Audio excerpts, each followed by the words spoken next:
As part of my capstone project, I am planning to do breast cancer research in a molecular genetics laboratory. Breast cancer is one of the most common types of cancer worldwide, and in 2018, it accounted for 24.2% of all cancer cases in women. There are multiple potential risk factors for breast cancer, including reproductive, environmental, and genetic factors.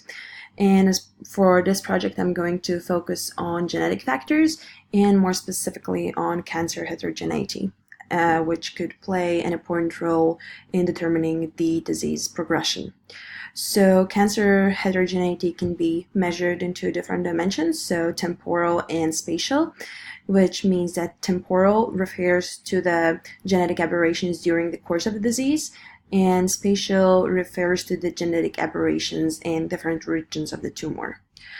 For this presentation, I chose to look at various types of genetic mutations that are risk factors for breast cancer.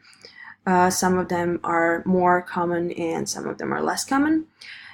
This is important for me to understand what is the scope of the project and to understand what further literature should I review to understand what types of genetic mutations they are and what could be their potential effect on the disease itself.